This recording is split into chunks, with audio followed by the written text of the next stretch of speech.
A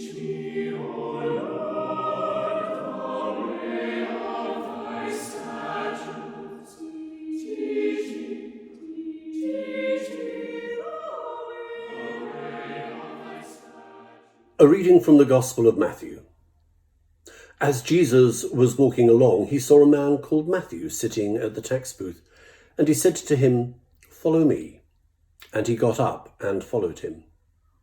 And as he sat at dinner in the house, many tax collectors and sinners came and were sitting with him and his disciples. When the Pharisees saw this, they said to his disciples, "Why does your teacher eat with tax collectors and sinners?" But when he heard this, he said, "Those who are well have no need of a physician, but those who are sick. Go and learn what this means. I desire mercy, not sacrifice, for I have come to call not the righteous, but sinners." I wonder what the Pharisees, at least the Pharisees of this scene, who are portrayed as the difficult, awkward, stiff, unfriendly face of organised religion.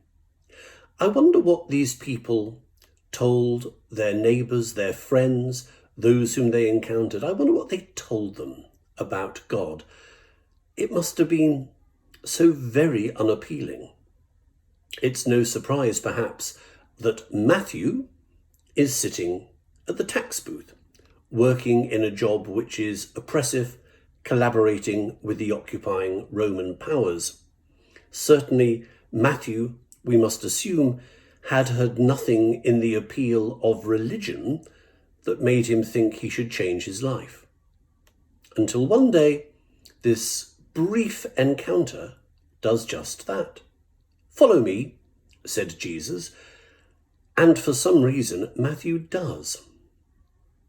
And as we assume that Matthew then wrote these 4 verses which I've just read, so extraordinary and so brief was the moment of evangelization and conversion that he tells us another story, which I think it's fair enough to assume is intimately connected to that first moment of call. A dinner party story, where Jesus is sitting with not one, but with many tax collectors and sinners, to the deep disapproval of the Pharisees. Why is he eating with those people? Doesn't he know who they are?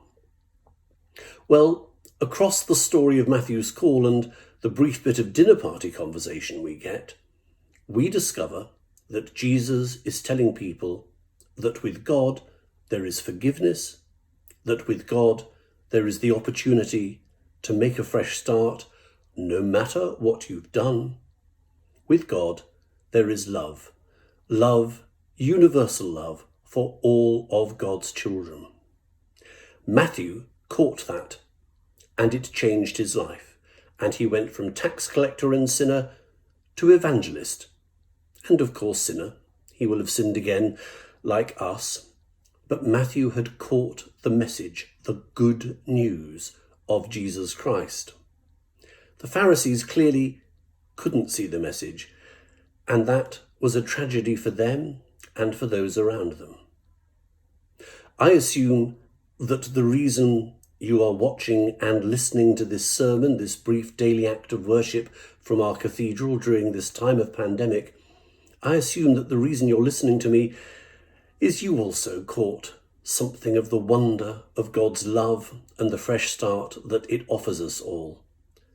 Matthew, when he got that vision, couldn't but tell his friends and his world all about him. There isn't room now in the New Testament for a 5th gospel to be bound in, but I hope that if you can see what Matthew saw, you'll go and tell. It's what God calls us all to do. Amen.